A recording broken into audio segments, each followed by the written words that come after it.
The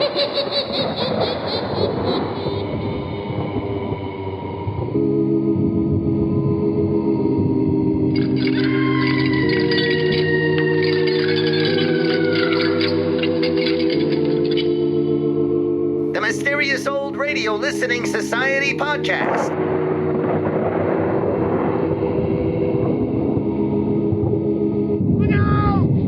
Welcome to the Mysterious Old Radio Listening Society, a podcast dedicated to suspense, crime, and horror stories from the golden age of radio. I'm Eric. I'm Tim. And I'm Joshua. We love mysterious old-time radio stories, but do they stand the test of time?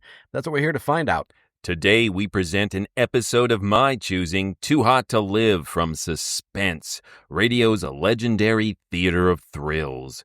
Originally debuting on CBS in 1942, Suspense captivated audiences for an impressive 20 years, featuring some of Hollywood's brightest stars. One such performer was tonight's leading man, Richard Widmark, best known for his chilling portrayal of the giggling psychopath Tommy Udo in the 1947 film Kiss of Death.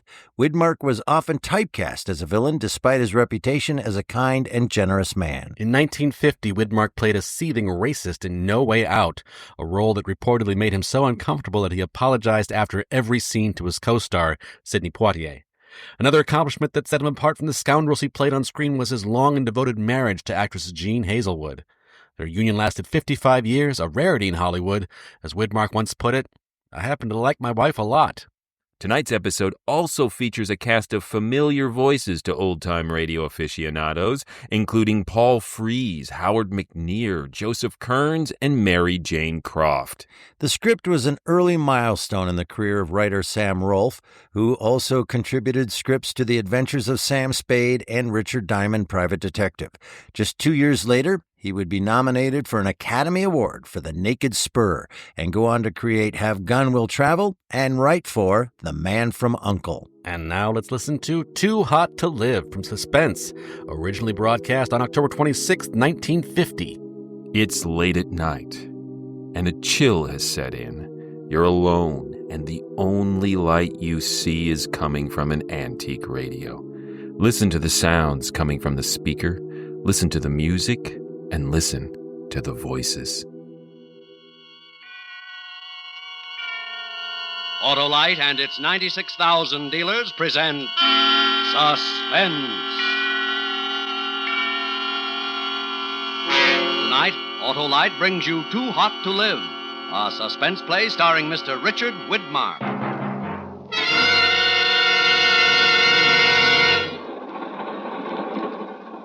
Hey, you!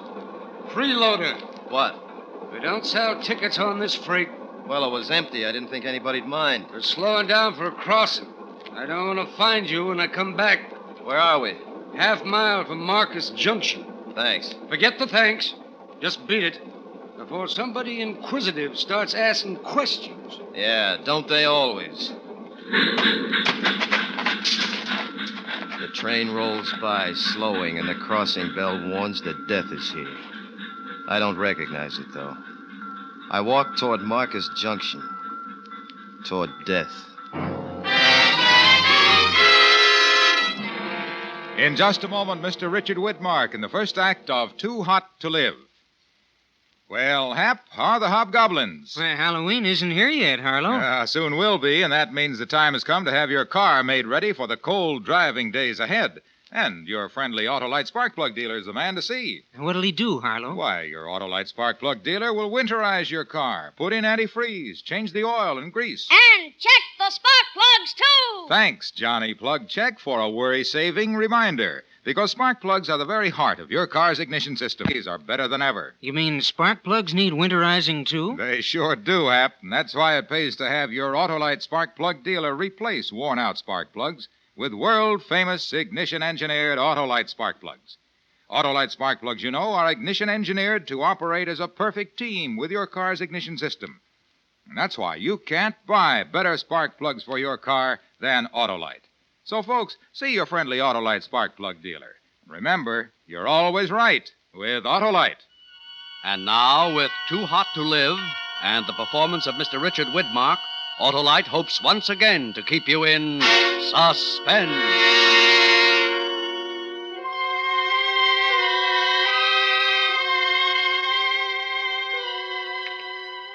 The sun is 11 o'clock high and starting to pucker the tar road leading into Marcus Junction. I'm heading in. Sweat's beginning to streak through the old suntan uniform, and my shoes are sucking tar every time I lift them. The sole of one boot busts loose and starts flapping against the road. That's bad.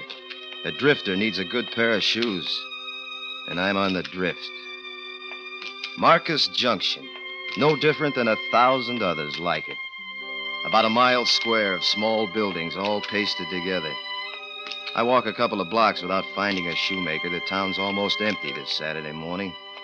And then a door opens ahead of me and a big man steps out. Really big, both ways. Big high, big wide. He's wearing steel-rimmed glasses screwed up tight above the pug nose of his round face. And 6 full inches of hat brims circle the pink flesh like a halo. Why, good morning, son. My name's Benjamin. Benjamin Maxwell. Oh, good morning, Mr. Maxwell. Benjamin, son. Call me Benjamin. That's the handle that shakes this pump. What's yours, boy? Jeff Casey. Jeffrey or Jefferson? Jefferson. Jefferson. That's a good name. Yeah. Now, look, don't think I'm changing the subject, but where can I get this fixed, Benjamin? Well, pretty socks. Yeah, they are at that. But who'll take care of this shoe? I'm going down to Stacy's for a Coke. Shoe fixture's right next door. Come along, Jefferson. As we turn to walk, I see his left side, gun holstered high up on his hip, and the gold star with the word sheriff glinting in the sunlight. Still wearing your old army clothes. I hear those duds wear like iron. You just throw 'em away when they start to rust. Uniforms wear forever. These have seen their last war. What were you in, boy? Air Corps, captain. Pretty uniform, sweet pay, and lots of respect. You miss it, Jefferson? Maybe I do. What are you looking for now? I'm not looking for anything, just living, more or less. Oh, man ought to find more to do with his life than that.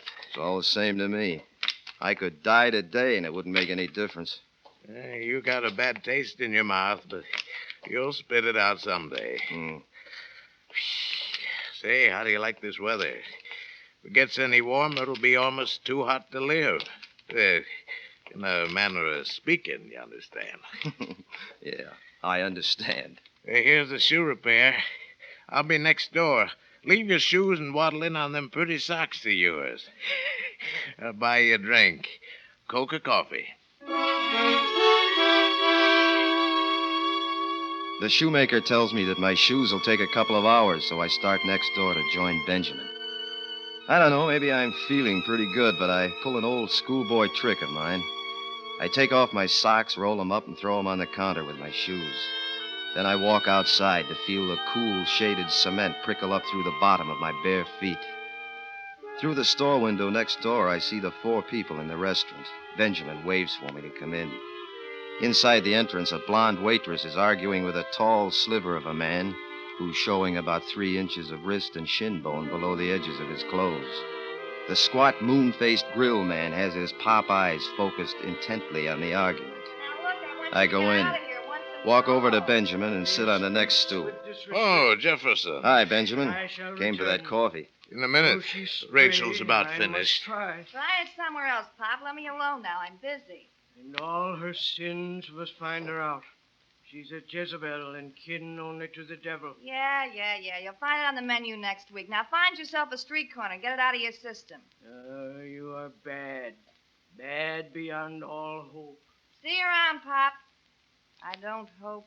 The girl plays rough. Oh, that's just Rachel's way, Jefferson. I see you lean to bare feet. What's your friend having, Buster? Benjamin, Rachel. Maybe smart to tack nicknames on people, but my folks figured me for a Benjamin, and I'd like it that way. Sure, Buster. What'll it be, soldier?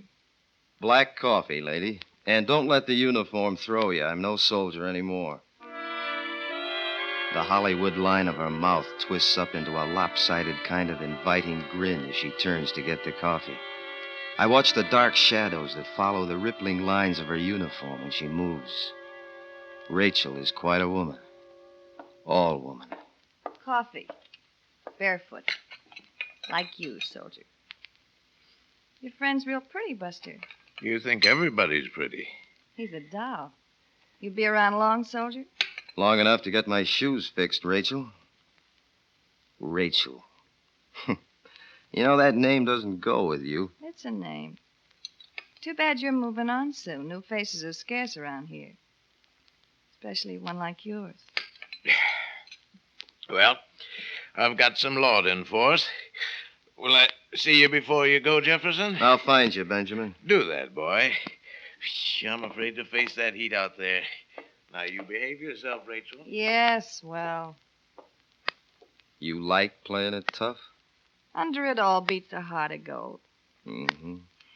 Tell me what it's like in the world outside, soldier. Hey, Rachel, why don't you put up some more coffee? Tend to your bacon, lover. I got company. Your boyfriend? Lover boy there? No, that's Kenny. He's keeping company with a hot grill. You oughtn't to talk about me like that, Rachel. Not very nice. Well, then don't bother me while I'm with my friends. Hey, soldier, I'm off about now. Let you and me go out to the carnival for a couple hours, huh? Hey, you let her alone. Don't you go with her. You hear? Yeah, I hear, Kenny. Well, I'd like to, Rachel, but how do I go barefoot? Oh, forgot. Got any other ideas? Yeah, matter of fact, I live upstairs over this greasy spoon. Let's go up and mix ourselves something cool while we wait for your shoes. You can't do that. It isn't nice. It don't look right. Don't it? Come on, let's go, Rachel. Don't you? No, you can't. I'll stop you. Go hash some potatoes, lover. My arm, soldier? No, Rachel. Hey, look, I'll get someone to tend here. I'll come right up. You do, and I'll barbecue you on your own grill. We go out, and my feet scruff over the shaded pavement as we pass through the doorway on the left. I follow her up a flight of stairs and into a small box-like apartment. Living room, bedroom, kitchen, and bathroom. Be it ever so humble, this is home. Let's kick out a wall or something. The windows don't help much, but the drinks will.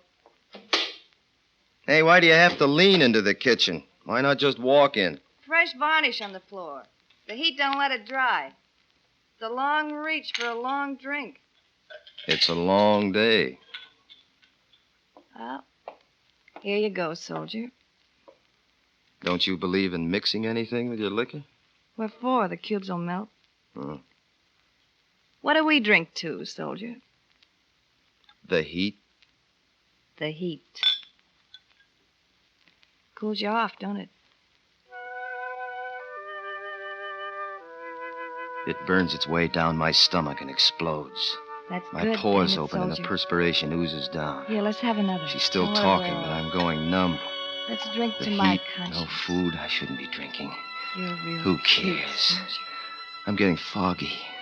She's drifting closer. I don't know who kisses who first. Bitter tears, tears of loneliness and regret. Let's drink to us Everything's this moving time. around, Us. like feathers in a high wind. You're real And pretty. sometimes one drifts in through the fog.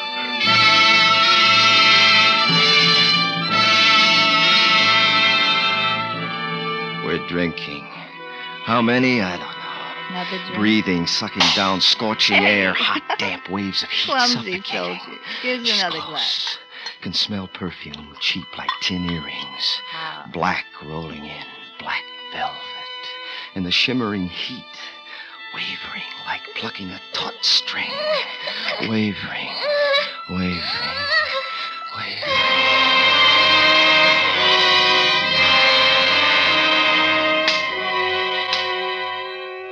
There's a steady sound, sharp, smart little cracks. I tear my eyelids apart and a flash of ceiling whirls by. A purple-red mass is coming toward my face, and when it hits, there's a sound in the ceiling moving the other way. Laugh this off. Laugh now, why don't you? A frozen kind of pain is seeping through to my brain, and I can make out a voice now. Then laugh. I want to hear you laugh. I get my hand up to my face, and I wipe my eyes. Come on, wake My up. hand comes away You wet, hear me? sticky and red. The ugly purple mask comes. Awake now? Swell. I got something for you. Let me alone. Over there, in the corner of the kitchen. See how she's lying there? Take your hands off me. That's how I found her. You beside her, your filthy hands still tied around her throat. What's the matter with my hands? They're sticky. Wet. That's varnish and blood, your blood. See that knife in her hand? She cut you trying to stop you. You killed her. You killed Rachel.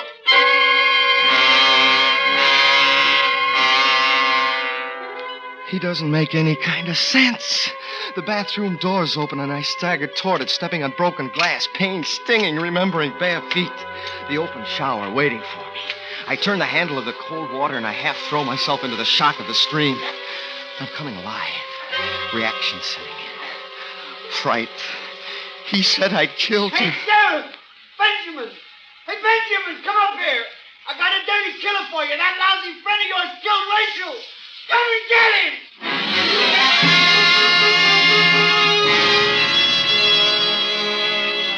Kenny shouting out the window in the other room to Benjamin. I gotta get away. I gotta think. What happened? What? I get through the bathroom window out into the glare of the sun. My feet hit the scalding tar of the marquee. I scramble across it, drop to the street. A narrow alley, and I'm running down it toward the fence that blocks off the far end. A garbage can near the fence and a woman putting something into it. I jump, reaching for the fence. Hey, what do you think you're doing? Let me go! Let go! Pick up that garbage, you Let crazy... go! I didn't do it! What do you mean? I saw you kick it over. I'm not going to clean up that mess. I didn't kill her! Take your hands off me! Why would I kill Rachel? Why would you kill... All right, Jefferson. Come along and tell me why you killed Rachel.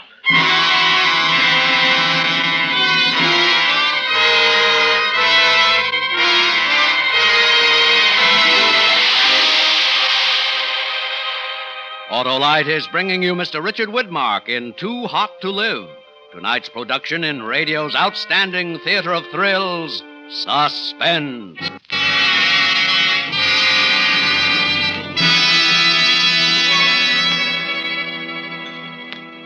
Hey, Hap, did you hear about the wise witch? What about her, Harlow? She brought her broom in for a tune-up. The Autolite spark plug dealer tightened the straws, tightened the handle. And check the spark plugs, too. He would have if that broom had had 'em, Johnny Plug Check. Spark plugs are the heart of a car's ignition system. One of the keys to efficient engine operation. And did the witch understand, Harlow? Why, sure, Hap. Being a sage sorceress, she knew all about ignition-engineered Autolite spark plugs. The spark plugs that are world famous for quality and dependability. Why, she even knew that Autolite spark plugs are used as original factory equipment on many leading makes of America's finest cars and trucks. Did she know it pays to have spark plugs winterized, too? She sure did, Hap. And she knew the place to go was to her friendly Autolite spark plug dealer.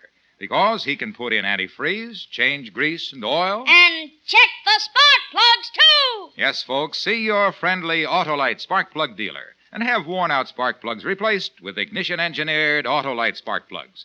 And whether you choose the resistor type or the standard type, you can be sure you can't buy better spark plugs for your car because you're always right with Autolite. And now, Autolite brings back to our Hollywood soundstage Mr. Richard Widmark in Elliot Lewis's production of Too Hot to Live, a tale well calculated to keep you in suspense.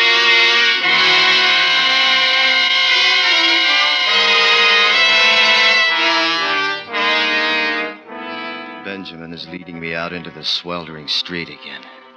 The sun burns into my flesh, accusing as if to cause the murder to flow out of my open pores. And Benjamin walks beside me again. Not holding me, just talking, asking questions which I can't answer. Why'd you do it, son? I didn't kill her, Benjamin. I don't remember, but I know I didn't kill her. You don't sound sure, Jefferson. Don't you know? Well, we were drinking. I blacked out. Drunk unconscious. You could still move around. Could do what was done in that apartment. But I couldn't. Why would I want to do that? Maybe you played too rough. Maybe she tried to stop you, cut you with a knife. Why did you run away? I was scared. Kenny said my hands were around her throat. Well, I'll have to lock you up, and then I'll go back and have a good look around. Maybe I'll find something. And if you don't? Rachel's dead, Jefferson. Wasn't premeditated, but that don't excuse it. She's still dead. They'll try to hang me. why can't I remember what happened, what led to this?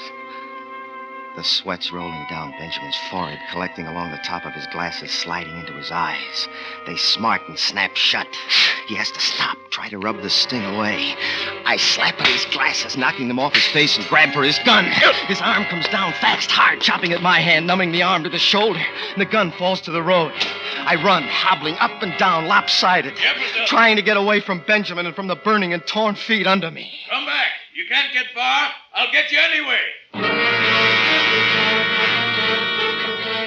I'm running again down the burning streets out to the end of town toward the railroad. I run till my legs slide away from under me. And then I crawl, dragging a body that has no feeling. A dead weight that robs my arms of their strength. And finally, steel rails glisten ahead as I lay sprawled out. My heart and lungs going crazy in my body. Something starts down in my chest, spreads up to my throat, spilling out of my mouth. I've had enough!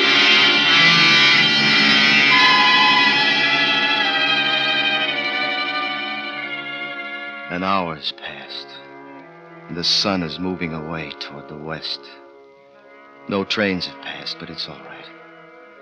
I know what I have to do now. Find Kenny. And one way or another, force him to tell the truth. For he must be lying. I lick my handkerchief and I wipe the dried blood off my hands and feet. I comb my hair, I throw away the army shirt and move back to town.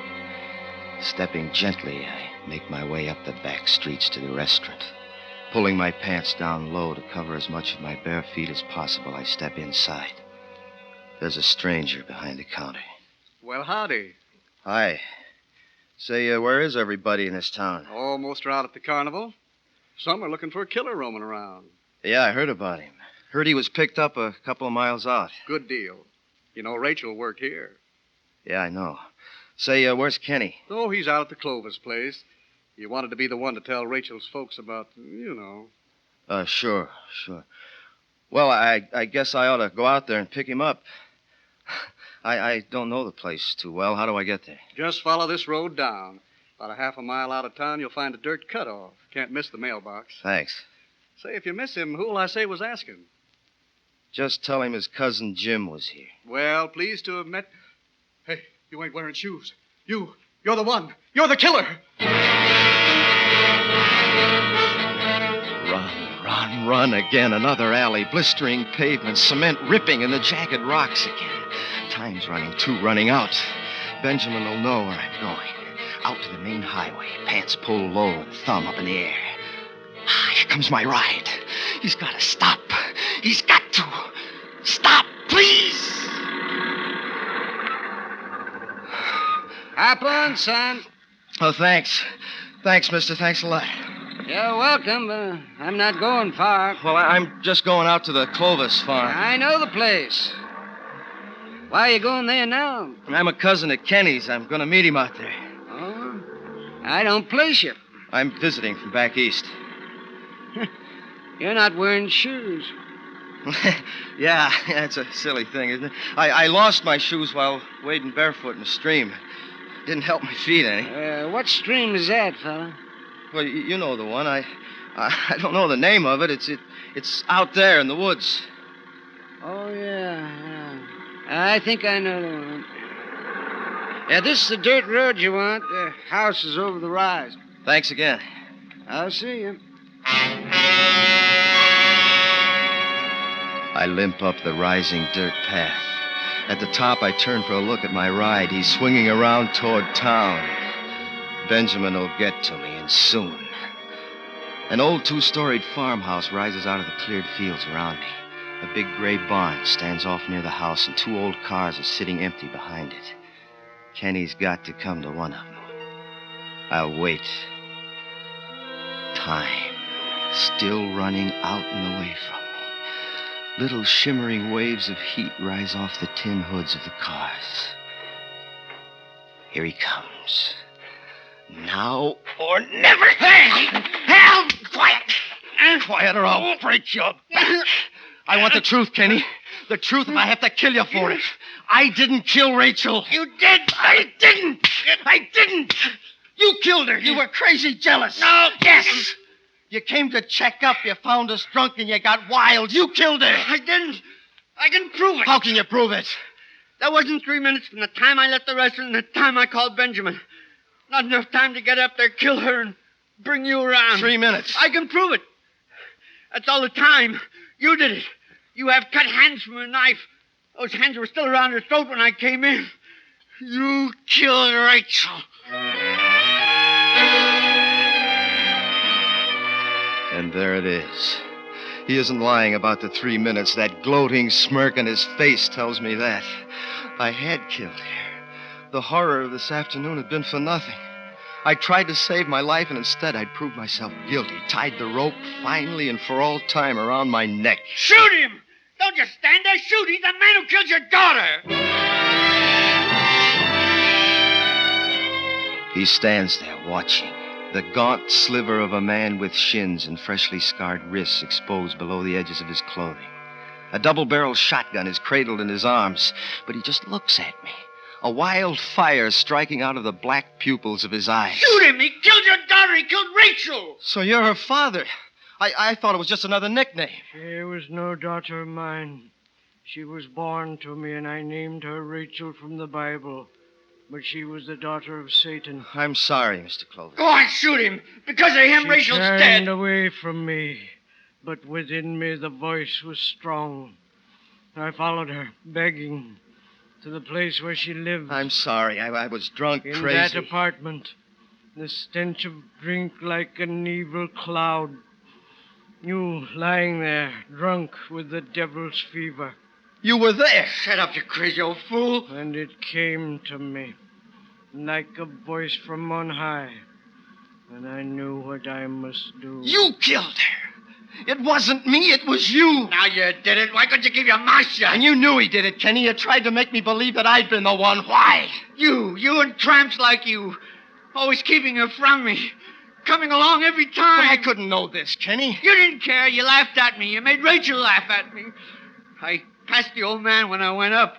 I knew as soon as I walked into the room. You tried to blame it on me. Well, why not? It wasn't the crazy old goat who killed her. Now you killed her, and you'll die for it. Give me that gun, old man. No, Kenny, not now. Come on, turn around, soldier. No. Turn around and see it when it happens. Pull up your gun, Kenneth. No. No!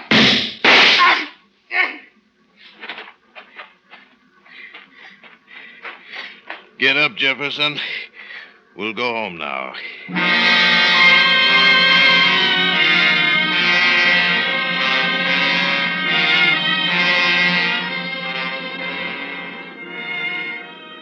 The sun is moving down low in the skies, and a cool, light breeze has come up from somewhere.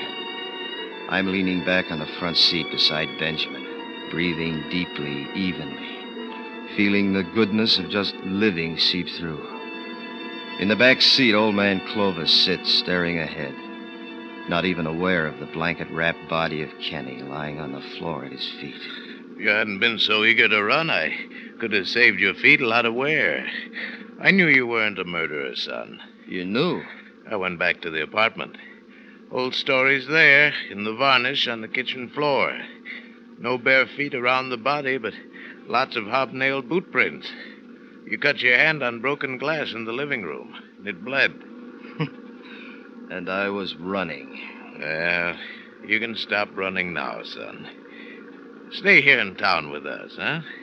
There's lots for you to do. Thanks. Well, it's been quite a day, Benjamin. Sure has been a scorcher. Glad to see the sun going down. On a day like this, it's almost too hot to live. No, don't say that, Benjamin. It never gets that hot.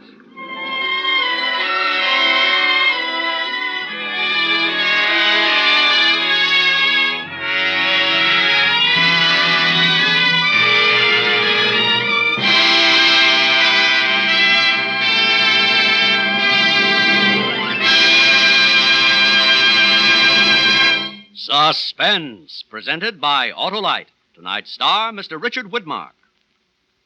Hey, Hap, did you hear about the ghost who got stiff on Halloween? How come, Harlow? The laundry starched his sheet. Oh, that must have been cornstarch. Well, this is no corn, Hap. It's good advice. Get your car tuned up and winterized now. And remember, Autolite makes more than 400 products for cars, trucks, planes, and boats in 28 plants coast to coast. These include complete electrical systems used as original equipment on many of America's finest cars.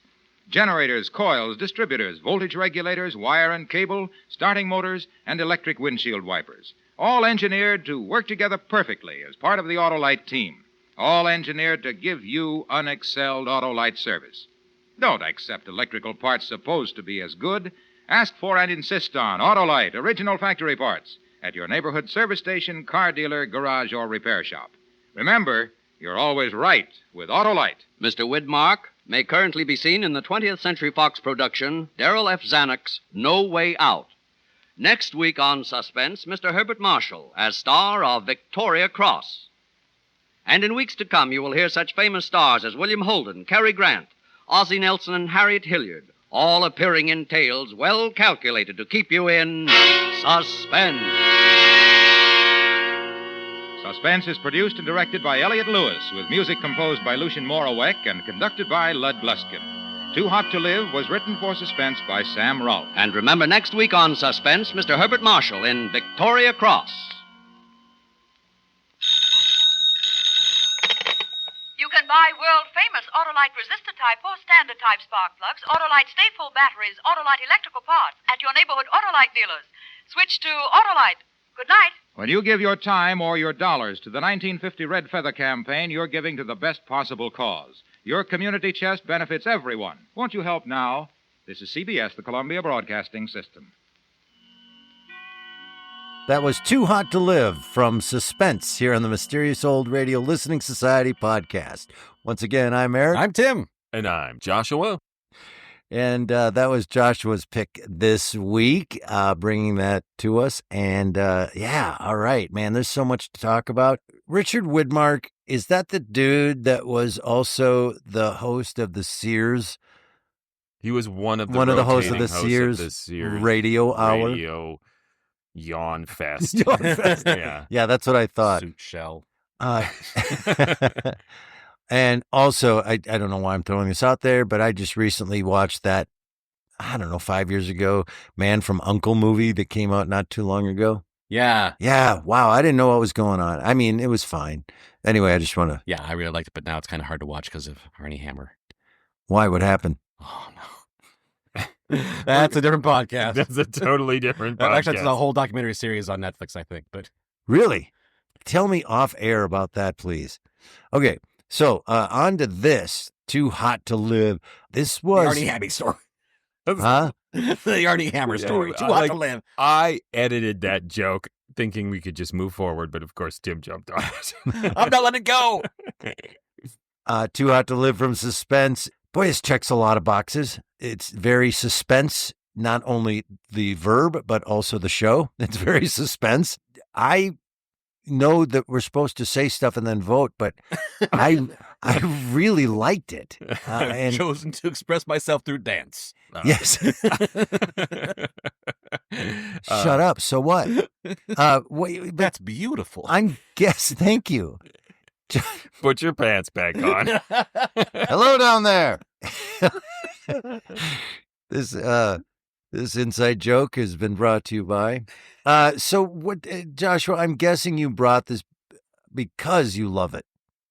Oh yeah, and I found it in such a weird way. I guess not weird for us who perform old time radio, and we were working on collecting ideas for double features to perform at Crooner's Supper Club here in Minneapolis, Minnesota, where we perform. And I thought, a summer theme with like heat, that would be great. And I literally just looked up radio shows with like heat in the title. And this was the first one I listened to. And I was like, wow, that is the most explicit drunken sex scene in old time radio that I have ever heard.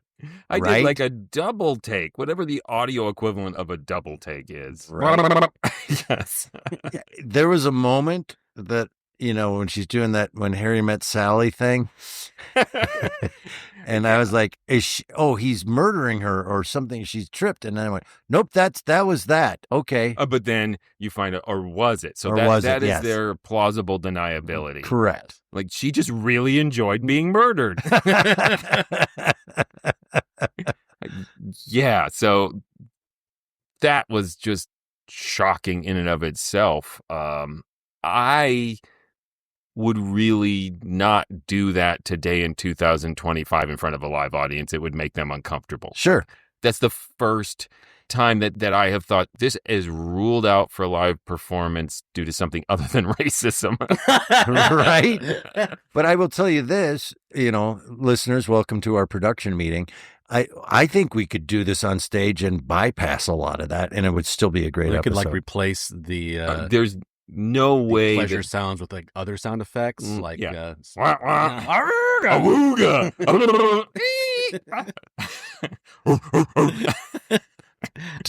just a test pattern.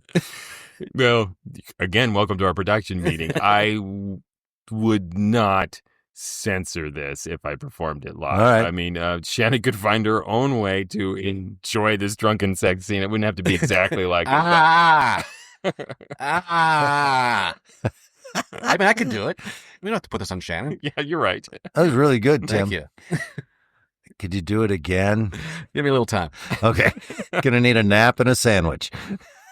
Okay.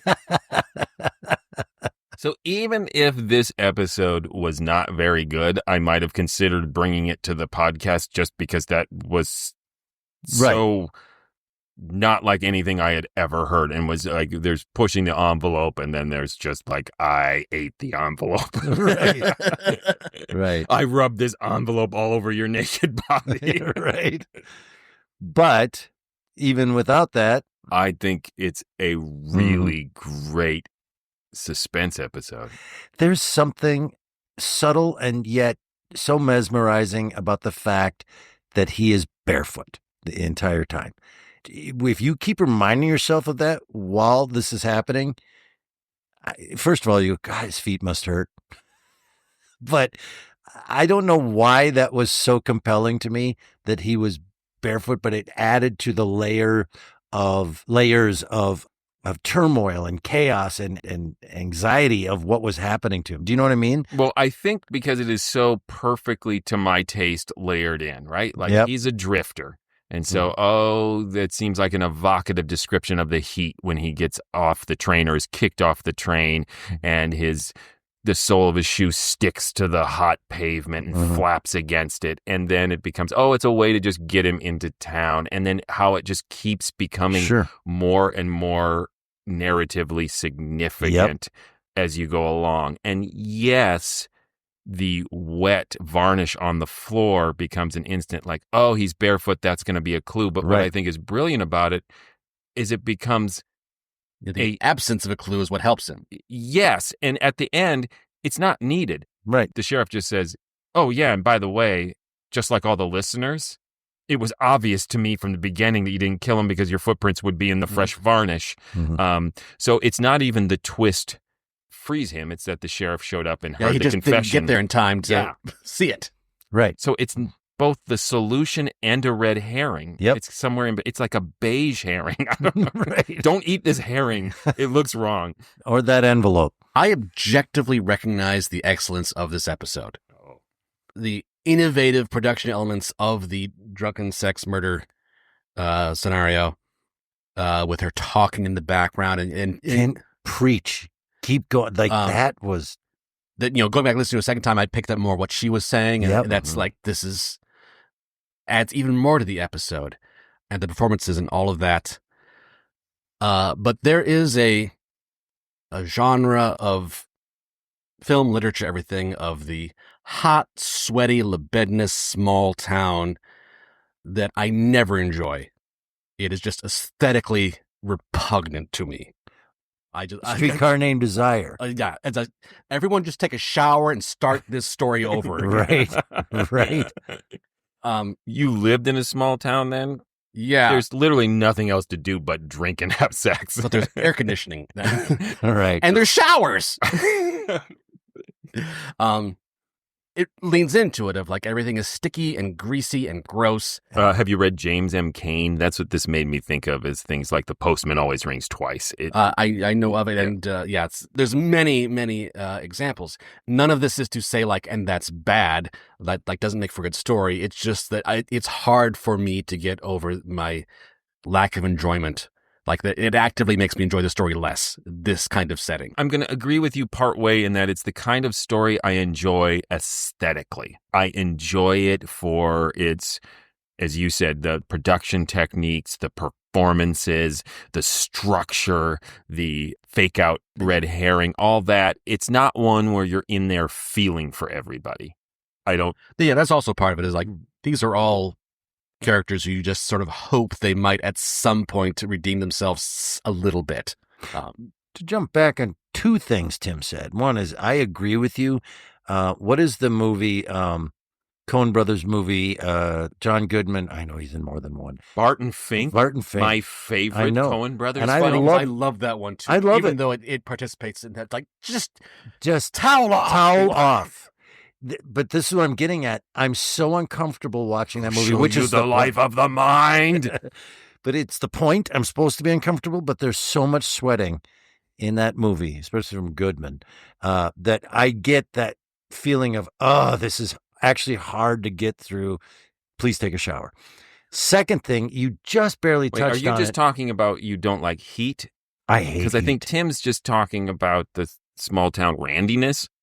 I mean, it's all the piece. The hot, oppressive weather. You're so Minnesotan, you guys. You're like, people don't have sex during the summer. It's like sex it's not just hibernation. like sex. It's the winter.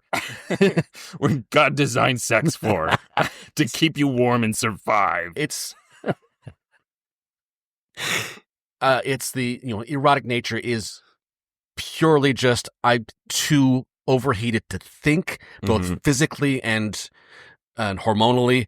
And so it is all from one sort of piece of cloth that we can't think. Our bodies are wound up, and we're just going to like throw ourselves at each other, and someone might die, someone might have pleasure, something like it's just going to be sticky and gross, and then people will have regrets, and like that's the story. Yeah, I mean, so again, I totally agree with you, but this is one of those times. I think we talked about an episode of Escape now about a month ago, right? Like that was classic film noir, and I got really turned off by it in a similar way. Yeah, to me, it is not in no way criticism of the actual piece. To me, it's that game of the intellectual joys of the way this art is assembled and performed distract me from the bleakness of what is described, and to override my response to it as a human being.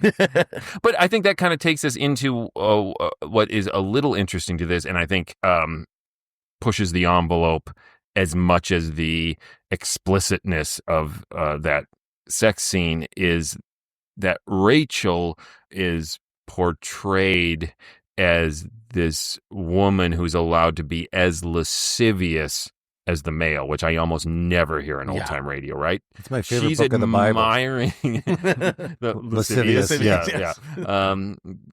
She's admiring... Book of Smutty Laws.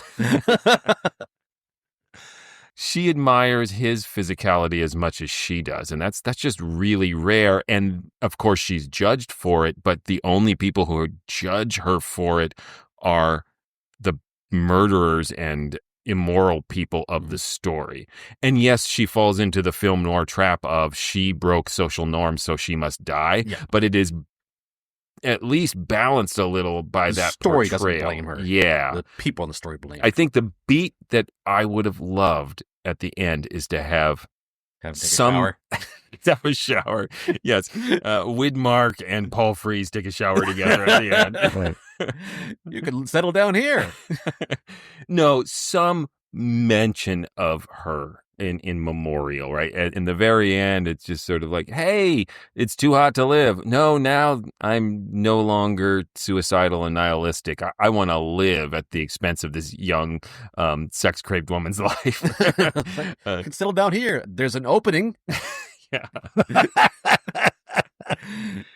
But the bow is maybe a little much at the end, but subjectively, I'm willing to forgive it because of the other innovative things it does. Having gone on all that way to just sort of express what was difficult for me, aside from, that was unrelated to the quality of the episode, it's so good.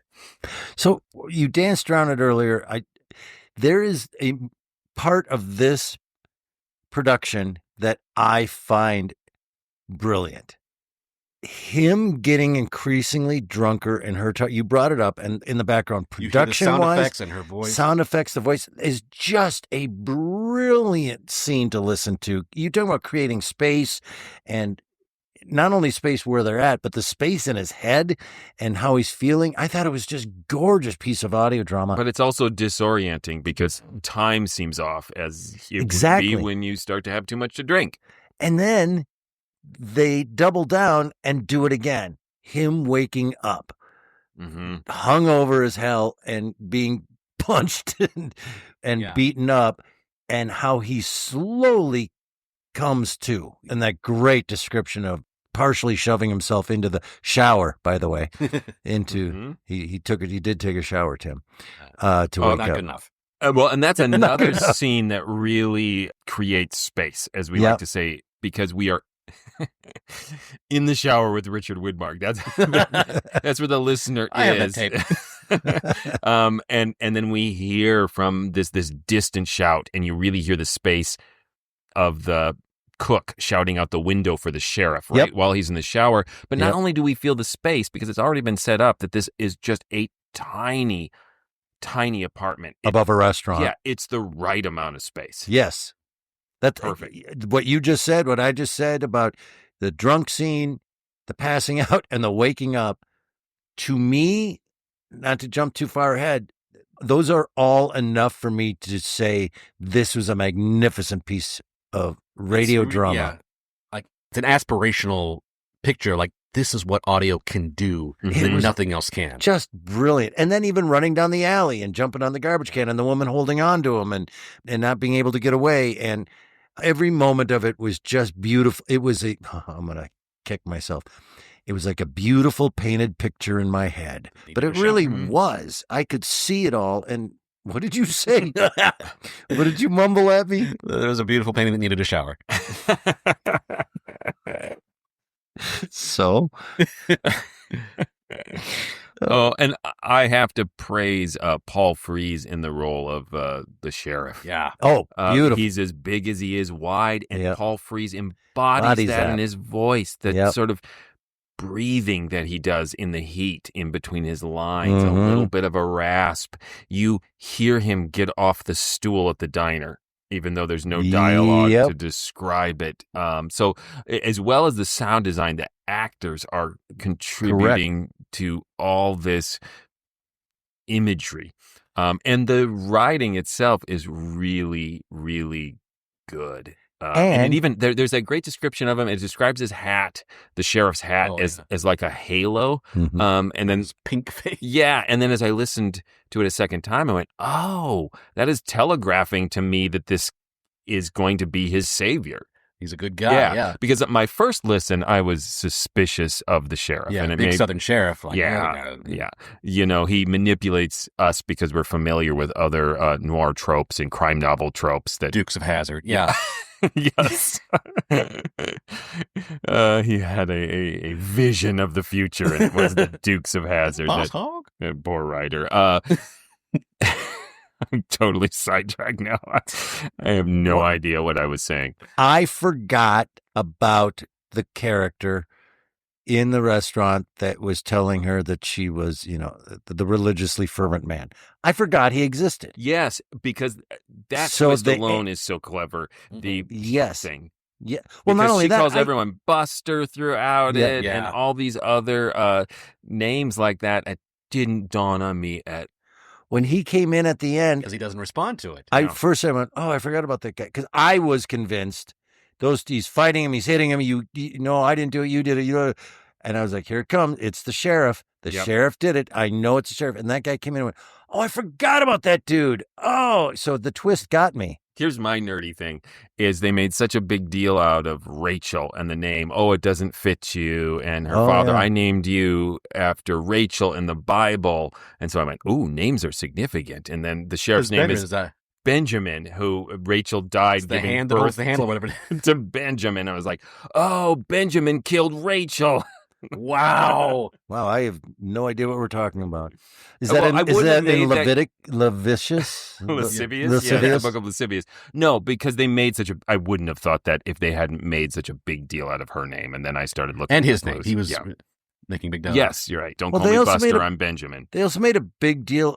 It's interesting you bring that up. I'm just thinking about it now. But is it Jeff or Jeffrey or Jefferson? You Jefferson. know, and Jeff. Yeah, but he asked him. Oh, yes. And that's a good name, Jefferson. Like that. Nothing about that is imperative to the narrative. Yeah. But yet they talked about that name a little bit. Yeah. So names were important for whatever reason. It was interesting. Another red herring. Yeah. Right? Any other thoughts? I enjoyed just the classic noir tropes that set it off, and then it became something far more original. I mean, this is definitely a style of noir film post-war, the rudderless, existential. Yeah, I'm not a soldier anymore. Yeah. Slightly off topic. I'll make it as quick as possible. But motorcycle racing, downhill skiing, and other things of that nature are born out of the coming home of World War II veterans looking for thrill. Oh. It kind of existed, but the gonzo approach, drag racing, is another one. That approach to it of making it as thrilling and death-defying as possible, going down that hill as fast as you can on skis and racing motorcycles as fast is all out of thrill-seeking from veterans who were adrenaline junkies. Yeah, become adrenaline junkies because of the war.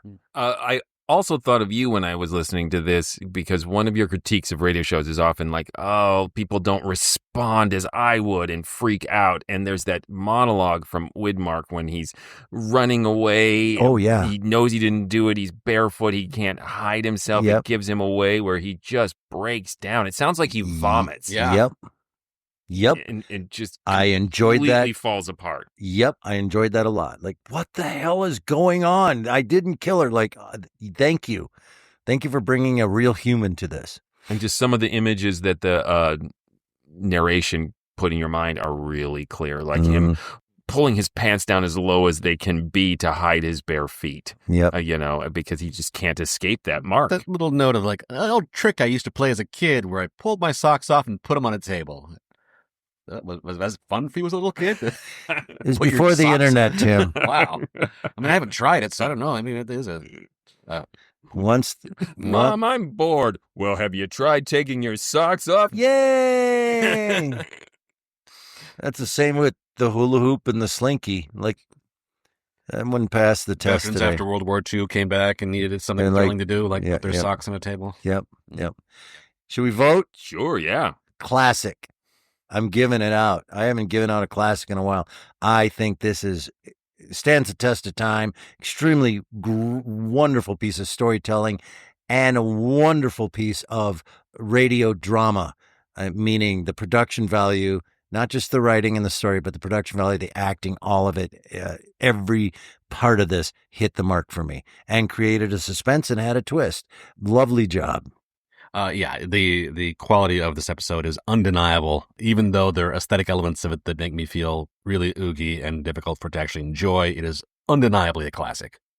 Yeah, this is a classic in my book. It is just gritty, provocative, like authentically hard-boiled without ever slipping into pastiche, which is a little tricky, I think, particularly on radio, because sometimes the dialogue gets more arch when that's all you have to work with without the visuals. And this is classic noir. Yep. Here.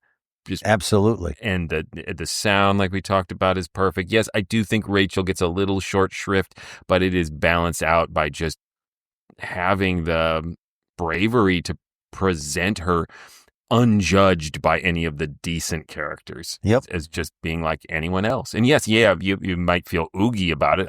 I don't think that led to anything really great for them, but women deserve to make the same mistakes men do.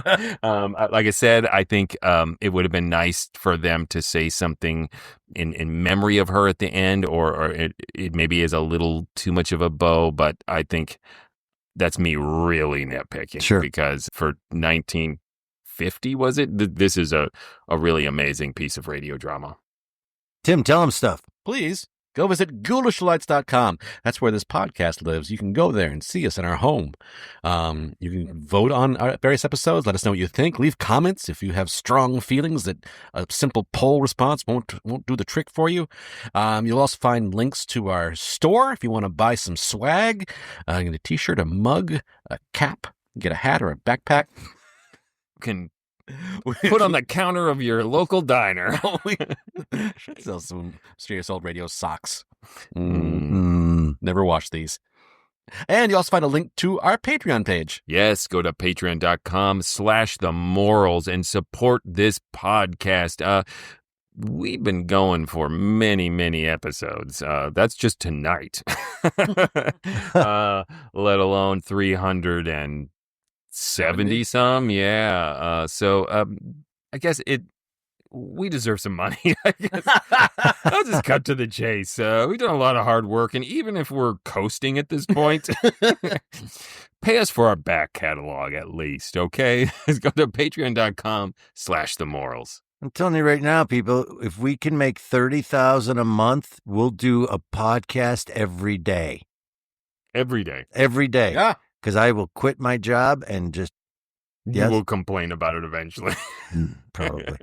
Hey, if you'd like to see us performing live, the Mysterious Old Radio Listening Society Theater Company does on-stage live recreations of classic old-time radio shows and a lot of our own original work. Come see us do our radio plays on stage by going to ghoulishdelights.com. There you'll see where we're performing and what we're performing and how to get tickets.